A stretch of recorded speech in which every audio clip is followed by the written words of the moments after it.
First on our agenda this evening is a presentation from the Charter Schools Office highlighting the changes that they have made to the administrative procedures to Policy 401, Charter Schools Authorizing Functions. At this time, I'd like to ask Christina Grant, the chief of the Charter Schools Office, to come forward and make a brief presentation. To clarify before the presentation, there is no action necessary from the board related to the changes, as these are being made to the administrative procedures for Policy 401. And we have asked the Charter Schools Office to present this information at today's committee as an opportunity to highlight this important information at a public meeting. Thank you, Ms. Grant. Please begin your presentation. Thank you, Dr. McColgan, and good evening, board members. Tracy, thank you. Good evening again, Christina Grant, Charter Schools Office. We wanted to take this opportunity this evening to give an update on the renewal process and also frame out a recommendation to the administrative procedures under Policy 401 that we would like to explore for this year's group of schools and next year's group of schools. We're here today to discuss administrative procedures under Policy 401, specifically the changes that would impact the Charter Schools Office's ability to have renewal recommendations as a part of the renewal evaluation process. This is a summary of where we are to date. We kicked off our process last year in April of 2020, and we've been steadily going through our process of evaluation, which finds us here today, where we are just at the stage where we would begin making recommendations for the schools that are up for renewal this year, which would lead to action by this Board of Education starting at the May meeting and occurring again in July and onward until we have decisions made for schools that are up for renewal this year. Next slide, please. As an overview, we wanted to quickly review the domains of the Charter School Performance Framework, the areas that we look at when we are evaluating a school in terms of being able to make a recommendation about their renewal. First, we look at academic success. We ask questions like, is the school outperforming the district or similar schools in terms of proficiency, attendance, and post-secondary outcomes? Is the school meeting the growth standard for all students and for those which have historically underperformed? We look at organizational compliance and viability, looking at, has the school created an environment that is accessible and fair to students of all background and needs? Are the school's policies in compliance with applicable laws? And does the school institute practices that are in compliance with its own policies and applicable laws? Last but certainly not least, we look at the financial health and sustainability of a school. Is the school an effective and responsible steward of public dollars? And does the school engage in appropriate financial management practices? Next slide. When we think about the Charter School Performance Framework and our guides for renewal recommendations, we usually are organized into three domains. Again, academic, organizational, and finance. For each domain, schools receive a rating of meets standard, approaches standard, or does not meet standard. If a school receives a does not meet standard rating in any domain, the school may be considered for a non-renewal recommendation. We wanted to take a second and frame out what our process traditionally looks like as we engage in the conversation that we're presenting to the board this evening. Next slide, please. Given the realities of COVID-19, there are several constraints that we wanted to bring to the board's attention. The pandemic has affected our evaluation in the several ways, and we wanted to frame those out this evening. With respect to academic success, in a typical year, we would have 4 years of academic data to use and evaluate for a standard 5-year charter term. The 2020-2021's PSA and Keystones have not been given for 2019 and 20, and our data is limited to the first 3 years of the charter term. 2018-19 is the last year of data that we have. With respect to mission and educational, that plan and category, in a typical year, we would conduct in-person renewal site visits to establish a rating. For this year, the renewal site visits did not occur, so there is no rating. The CSO is redesigning this category for future cohorts.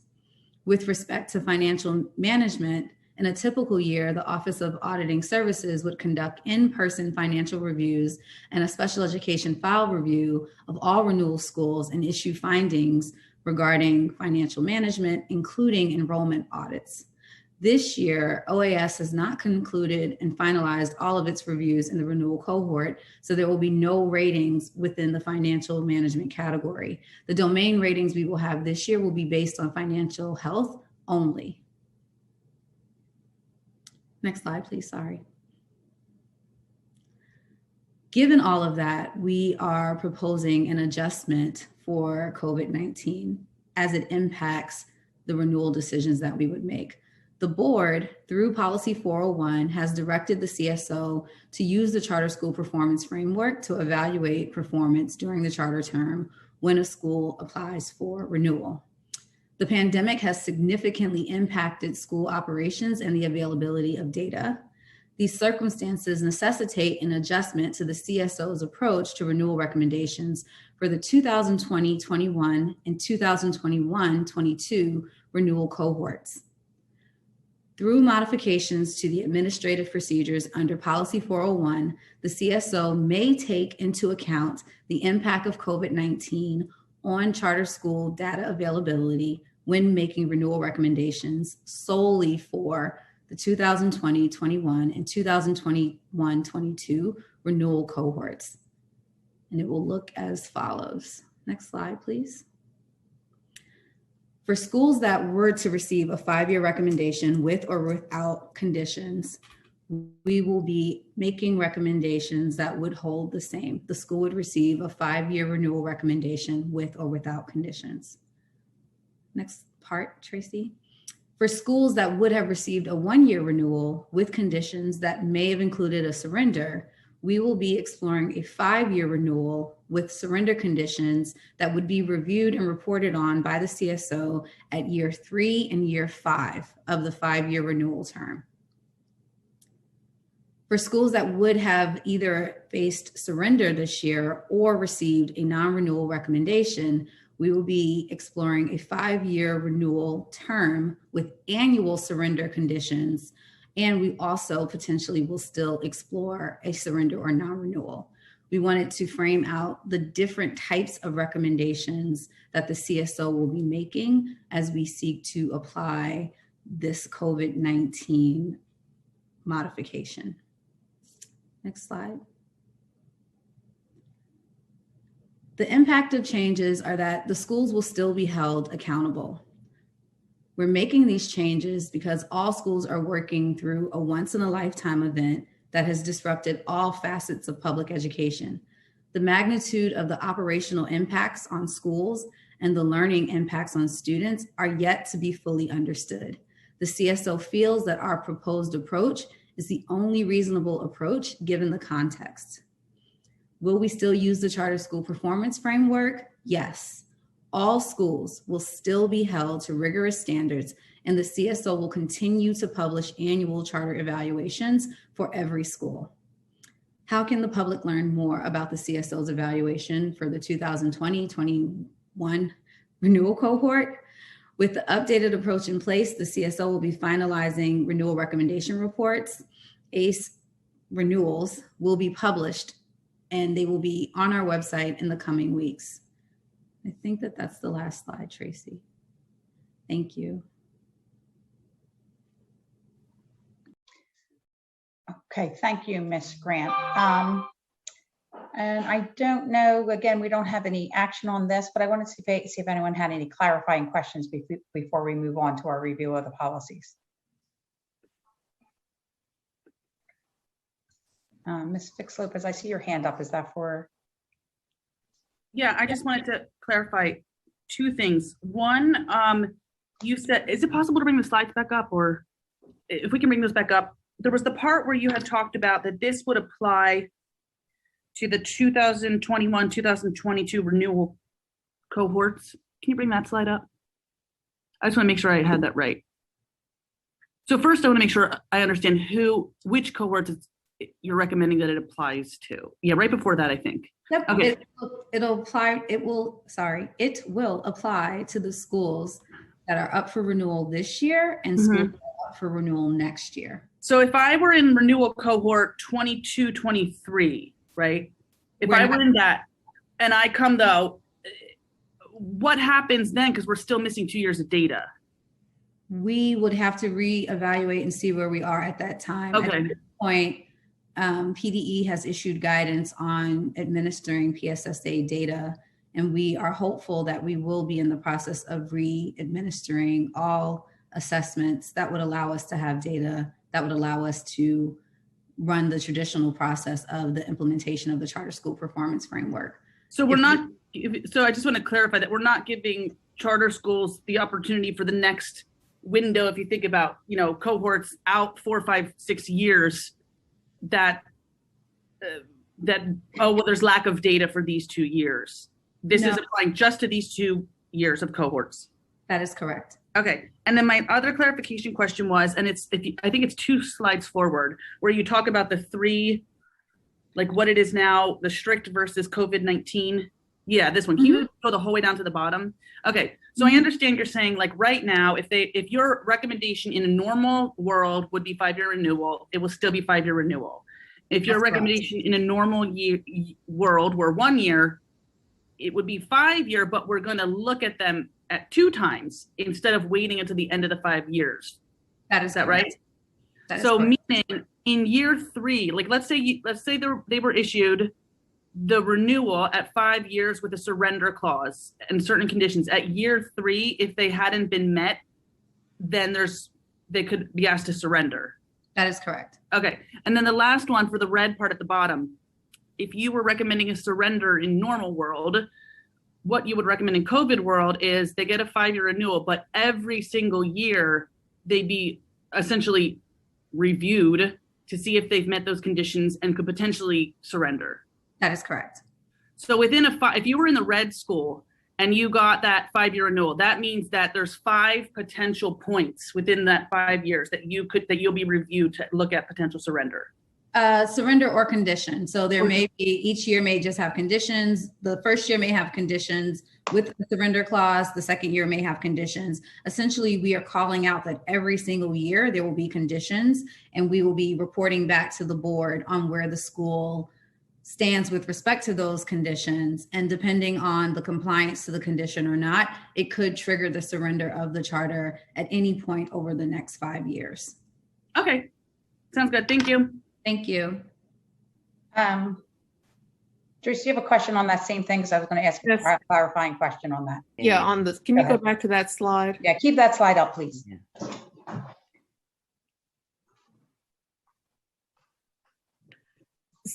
So on the red slide under impact of COVID-19, it says 5-year renewal with annual surrender.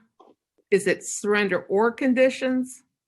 It will be surrender. There will be a surrender clause attached to the entire 5-year term, and Right. it will be conditions set for each year. Depending on the level of the condition, we may have a school that has a surrender clause each year. They may have a surrender clause that kicks in at years 2, 3, 4, or 5. We aren't at a position yet to actually tell you what the recommendation is for each school. And So then, we tried to frame it out as broad as possible. okay. And then what help me understand, what are the kinds of things if we're not concerned about, if we don't have the academic information? You said that we would be evaluating schools under financial health. Mm-hmm. So the timely submission of audits, any findings that we would find through the charter school office's review, statements of financial interest of board members, security clearances of staff members that are serving students, overall governance concerns around stable boards, reporting of board minutes and activities, all of the other areas of overview and oversight that we have for our schools. There are some schools that are up for renewal this year that have conditions and surrender clauses already attached to them. And so we're stepping back and seeing which should roll over, which conditions should change, and we will report them out as we make a recommendation for the school when they finally are up for renewal. Okay, but we just won't see any academic. Okay, I get it. Yeah. Mm-hmm. And then each one of these will come back to the board for a decision, as would any charter renewal decision. That is correct. Okay, thank you. Thank you. Ms. Danzy? Yeah, on the red again, I'm reading this as that under the strict framework could be surrender or non-renewal. Under the impact of COVID, I'm looking at it as there are two options: 5-year renewal with annual surrender condition, or we could just say surrender non-renewal. Is that? That is correct. Okay, thanks.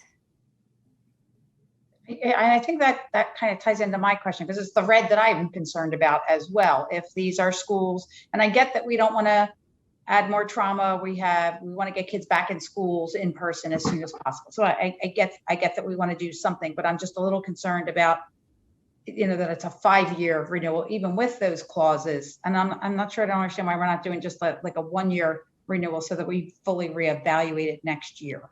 The challenge with a 1-year renewal is it does not allow us to still have enough issuance of the standardized assessments to give us enough data.